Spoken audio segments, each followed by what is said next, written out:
I often get questions on how I stylize portraits, create really interesting portraits with character, appearing simple with different limited colors, yet with so much expression and emotion. In this video, we're going to do a real-time portrait demo, and I'm going to walk you guys through my thought process, the supplies, and also our reference. And so, without further ado, let's begin. So I actually put up an Instagram poll and you guys voted for this reference. It was a super close one and you guys recommended me I do both, and the other reference tutorial is up on Patreon. Before we begin drawing, I just want to quickly walk you guys through some important notes to take that I just think about as soon as I begin the drawing, and that allows me to stylize and see what I can push and pull when it comes to the portrait itself. So let's see.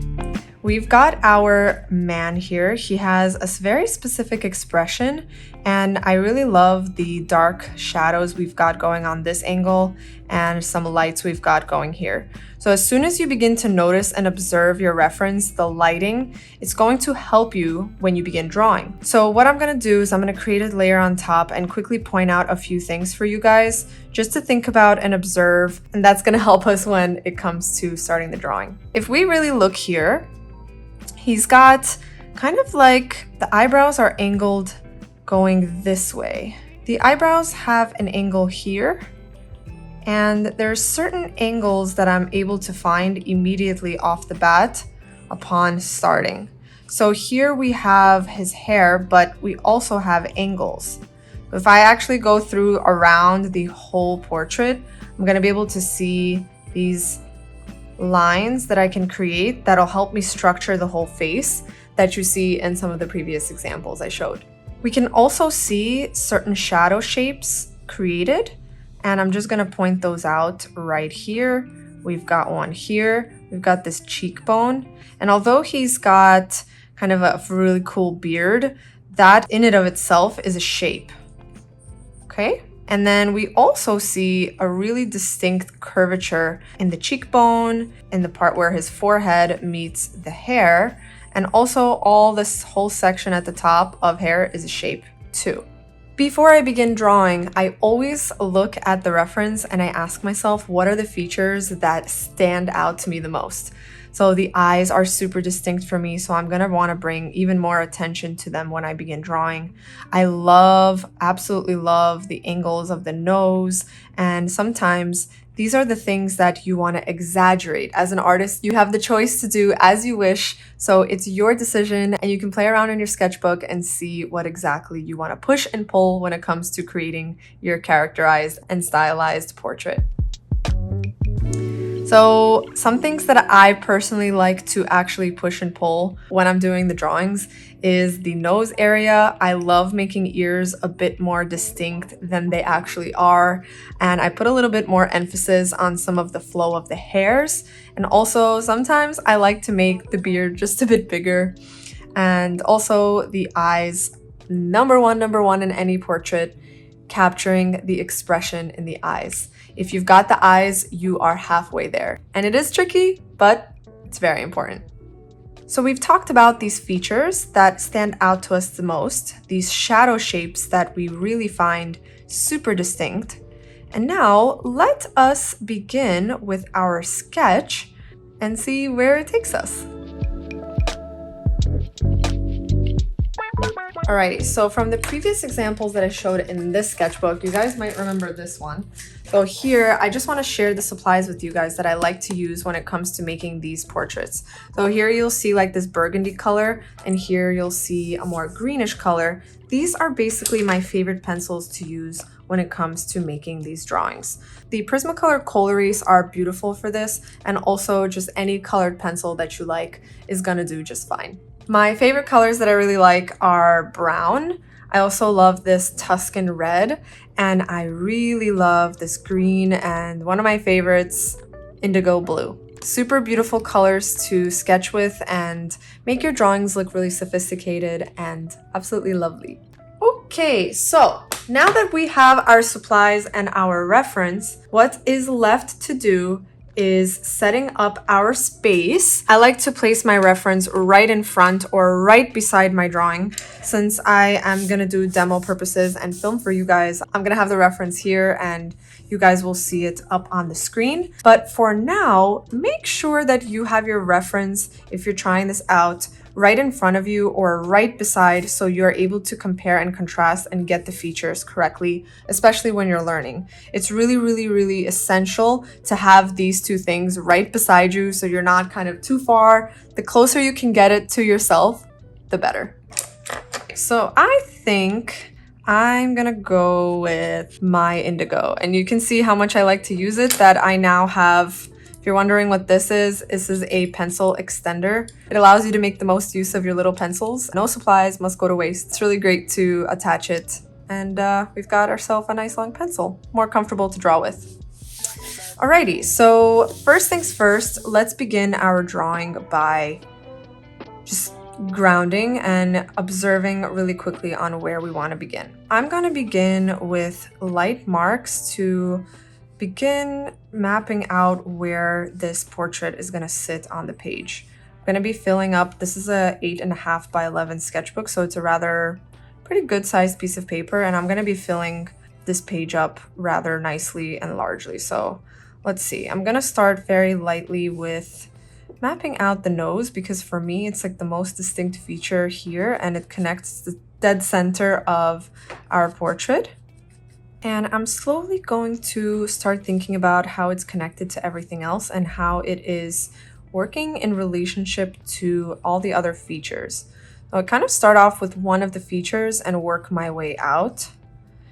And then I collect little light marks on the page, and that allows me to begin seeing where goes what. It's always safe to go really lightly at first, because you can always go darker.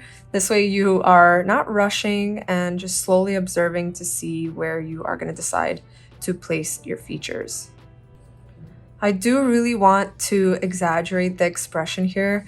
It seems like a really interesting reference to draw. I always like to say, if your subject doesn't excite you or get you excited to draw, you got to pick another subject. But I love humans and portraiture and getting to bring a story to someone, or just storytelling in general. And there's definitely so much story to every human being, I think. So this is an awesome subject, and I think it's highly requested. So I figured let's touch on it, and let's do a different kind of video where we sit down together, walk you guys through it nice and slow, and we can sort of kind of like hang out, you know? Okay, so I'm just carving out these angles and beginning to create a flow in our reference. He has all these flyaway hairs, and I'm going to take all of that and make it even more exaggerated, because to me it's beautiful. Now, you can do as you please with your reference, as I've mentioned. You have the choice to exaggerate, to keep it as similar as you like. This reference was found from Pexels.com, which is a royalty-free website. It allows you to use the references copyright-free. So definitely take that into account if you're going to be using a reference.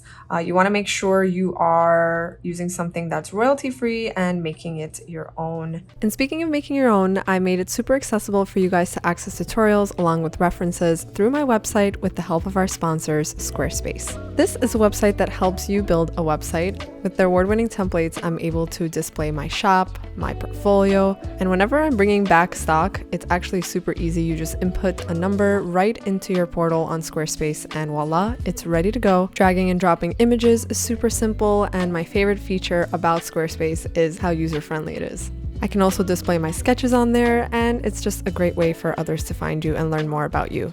If you're looking to find out more or start your website to display your work, give it a try by going to squarespace.com, and when you're ready to launch, be sure to head over to squarespace.com/JessCarp for 10% off your first purchase of a website or domain.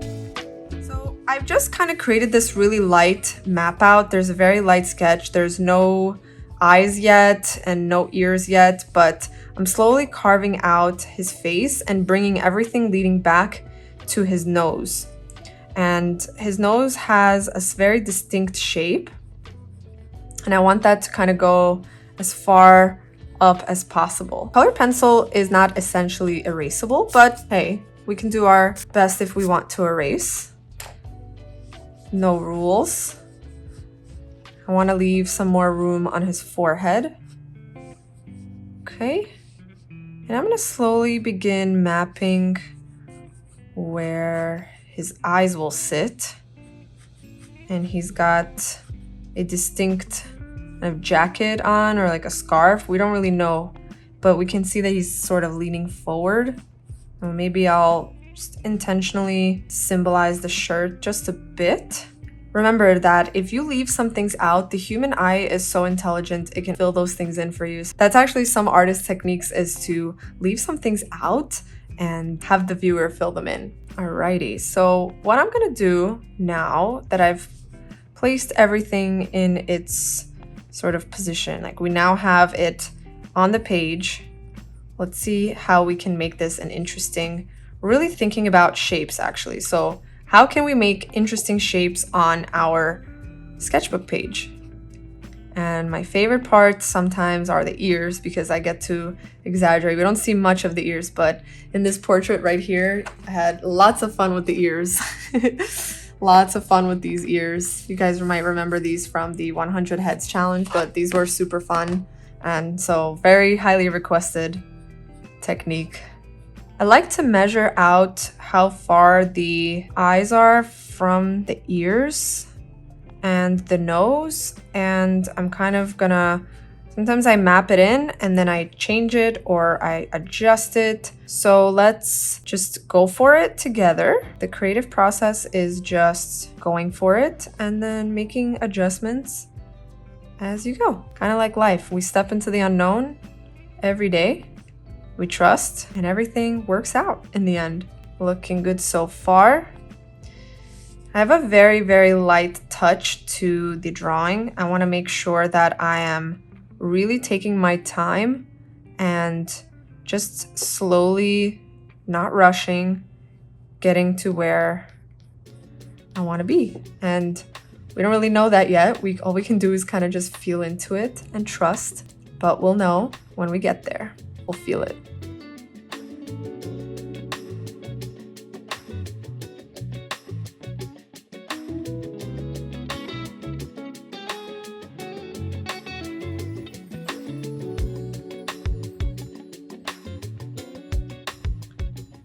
While I'm drawing, I really just go back and forth at the reference. It's a constant observation, and I like to say conversation on getting to know the subject visually. So that's why I mentioned it's really important to have it as close as possible.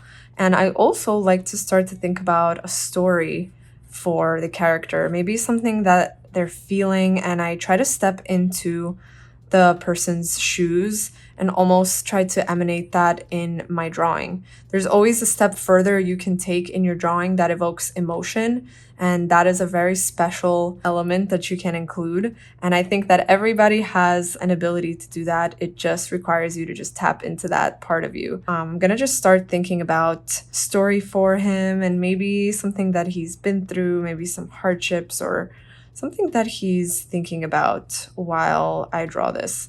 And that's going to help me evoke as much emotion as possible throughout the drawing. And it's also going to bring me a step closer to things that I want to exaggerate in his features, because it's all going to be part of the story that he's telling. And also the story that I'm telling as the person drawing.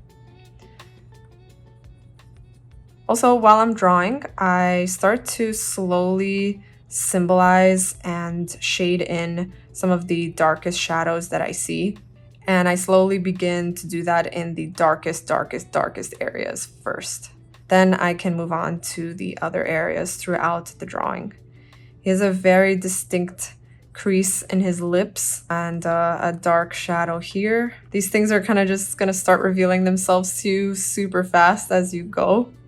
Important to stay alert and quick on your feet and capture it while it hits you. While you're drawing, really focus on the direction that something is growing or going. That's going to allow you and give you a bit of a guide as to where to angle your marks and your drawing brush strokes. I really like to have fun with hairs because there's so many ways you can stylize them and have fun with them. Just getting creative, it kind of like reminds me of a letter form. There's so many ways you can twist letters around, and hair grows in any direction, so you can just play around with that and there's no right or wrong. It's just whatever feels right and looks good to you, and however you want to tell that story and however you want to form that out. So I'm looking on the left, and his ear on the other side, on the left side, is sort of hidden in the shadow.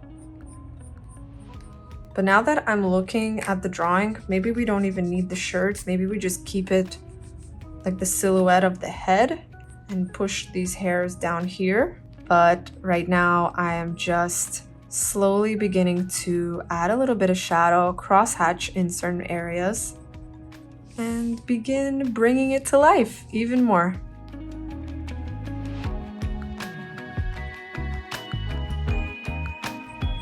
So one of my favorite drawing techniques in general, and even painting techniques that I use a lot in my work, is crosshatching. I think it's a really beautiful way to build up unique texture, and it's just a great way to create movement and three-dimensionality through drawing strokes, and you can do this with a brush or even a pencil or pen. I really love the way that it looks, and sometimes the smallest shadows, I'll even crosshatch these tiny lines to create a certain look. This is something I think you have to play around with and just take different examples and references to see how you would play around with your crosshatches.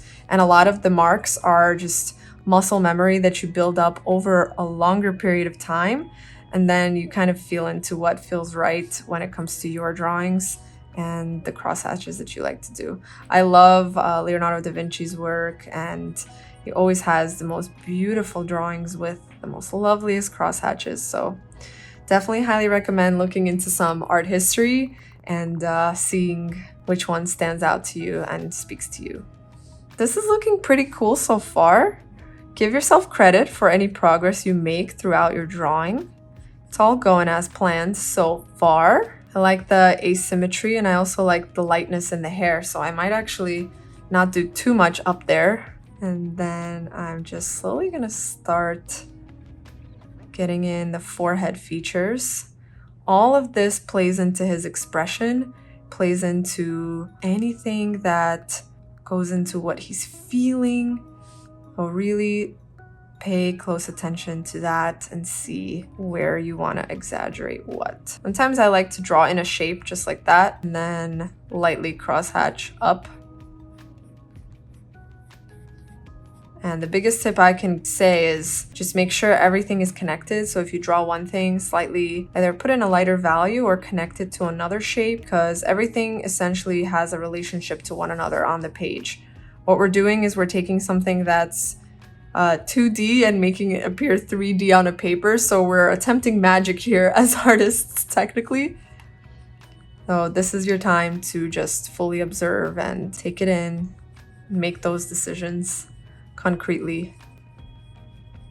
Maybe this guy is a magician, who knows? Funny things happen when you start drawing. All these different ideas and creative juices just start flowing as soon as the pencil starts flowing. To me, it's like a meditative practice, simply something I can't live without, but maybe you can relate.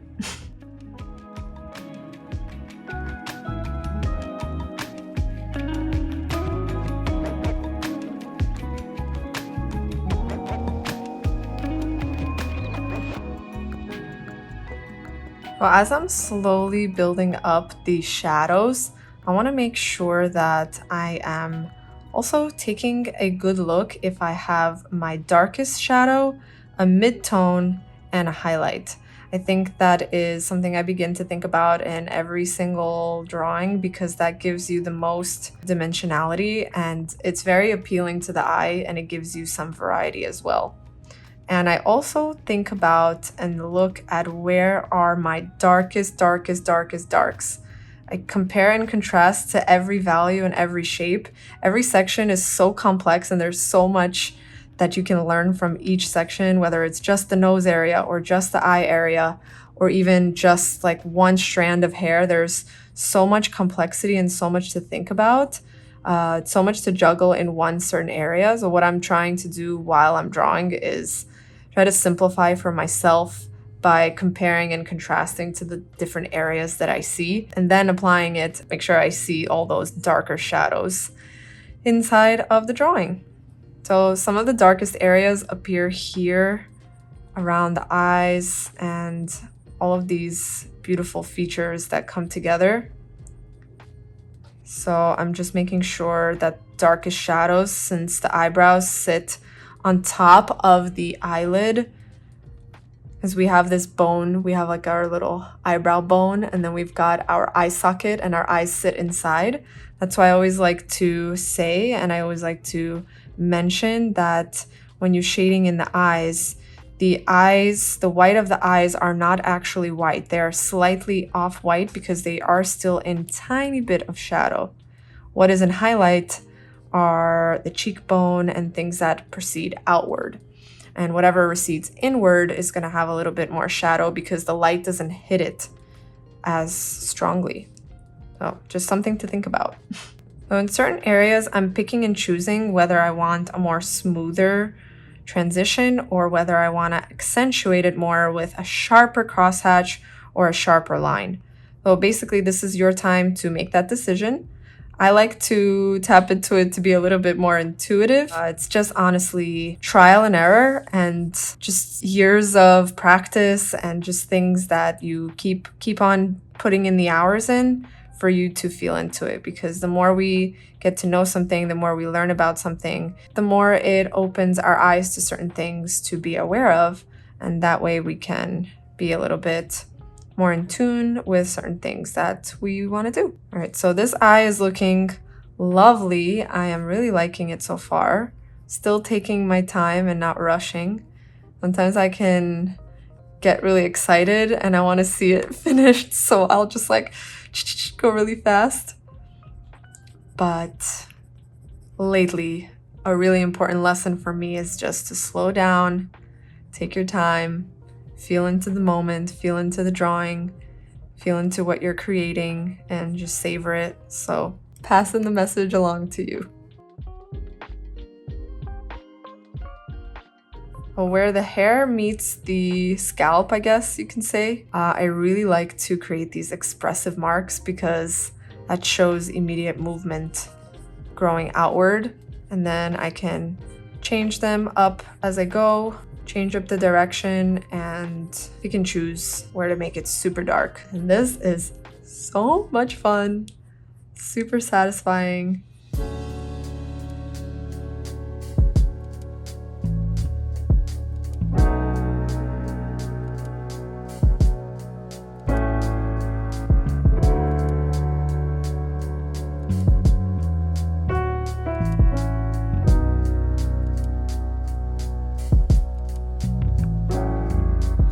In the previous video, I talked about brushstrokes and how the brushes you use can impact your paintings and the way you paint, maybe even. So I think here, when it comes to making the crosshatches and making interesting marks, I try to tap into that as well. I feel like when I use pencil or colored pencil, it makes me really excited to try out different things with the pencil and really explore crosshatching. It also feels super therapeutic to me. So as I'm adding certain elements and deepening and adding all of the layers, sometimes I like to remind myself and think about, just not to overdo it, that less is more.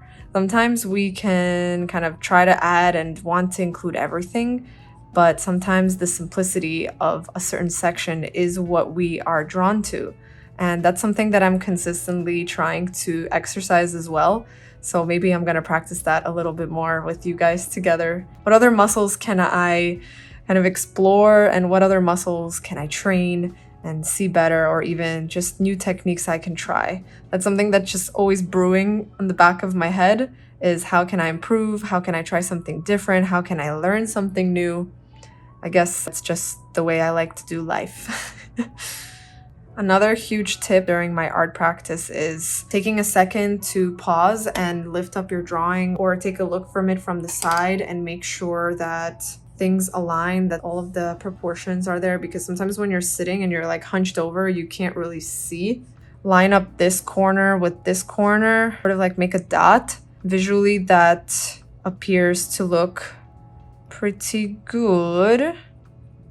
And then we're just going to carve out some extra shadows in here and build it up even more and make it amazing.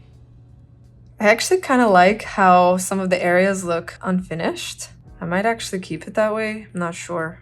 Sometimes it looks cool, like half of it is drawn, half of it is not. But I do think that this area down here needs some work. We need to start stylizing lightly these little bearded hairs and giving them some more movement. So that's what I'm gonna work on next.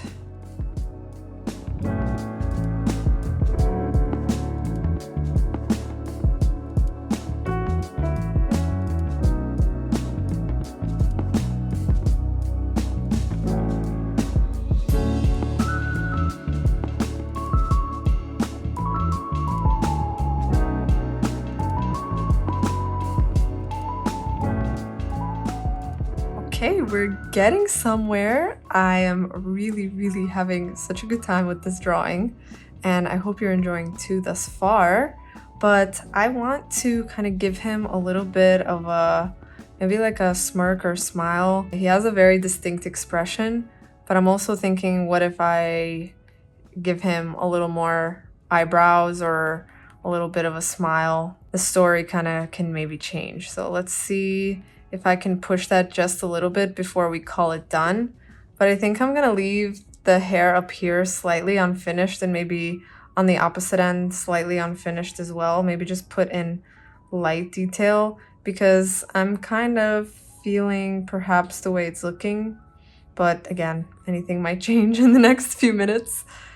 But yeah, I hope that you're liking this. But yeah, just keep carving away.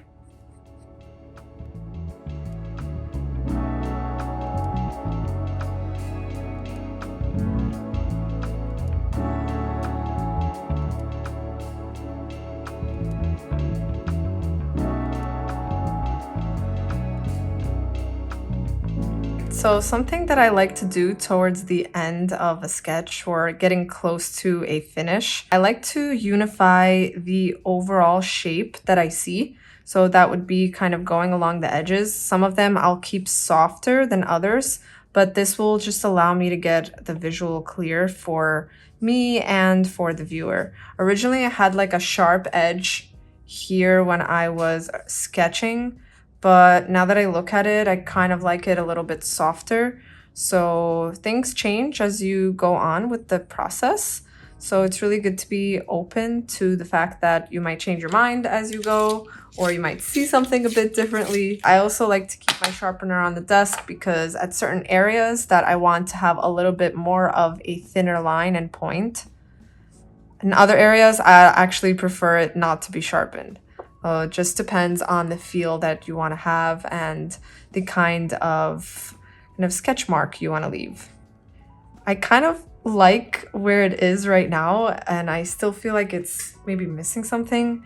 Perhaps we just leave it as is, but maybe I'll add some more like little hairs up here and create just more interesting marks and shadows. Really like where it's at. So sometimes you make the adjustments as you go. Roll with the wind. Towards the end, I also take moments, and I like to call this glazing, but with a pencil. I'll shade in the darkest shadows and midtones also, just so I can unify a certain shape. If there's too much detail, it'll also soften it. And also just very lightly connect all of the missing pieces that are in need of a little home. Like every line connects to another one, and they all live together on the page. So I always like to take a look, take a step back, observe just for a moment and make the decision. You'll kind of feel it intuitively. It's just like a push and pull throughout the whole process. I love this eye. It's so, so sweet. This was a super, super fun drawing actually. And to get a little bit of movement, I'm gonna add a little bit of wispies in certain areas. Like in the reference, there's little hairs flying around. So maybe I can implement that in my own way and see what we can do here.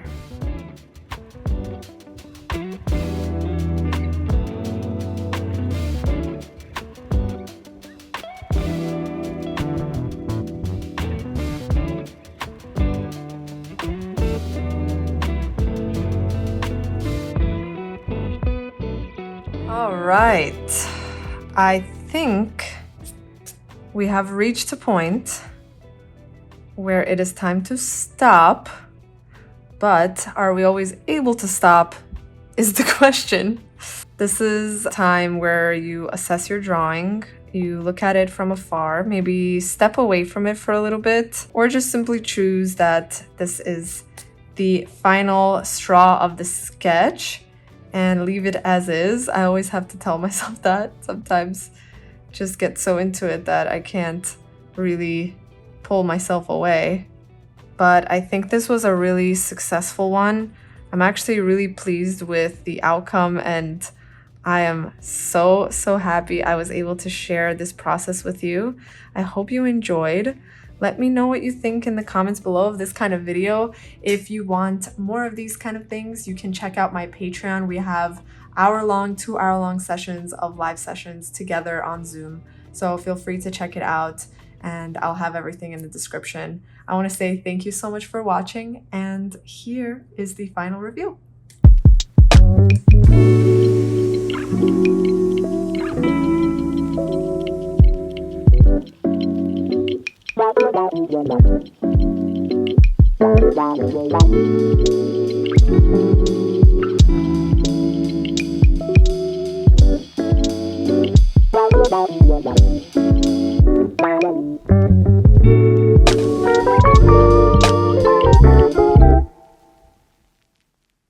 Thanks so much for coming by. Be sure to subscribe to the channel for more videos. If you want to watch the other tutorial, you can go straight to my Patreon, and there's also another video up on the screen if you want to keep on watching on YouTube. Stay creative and stay curious. Until next time.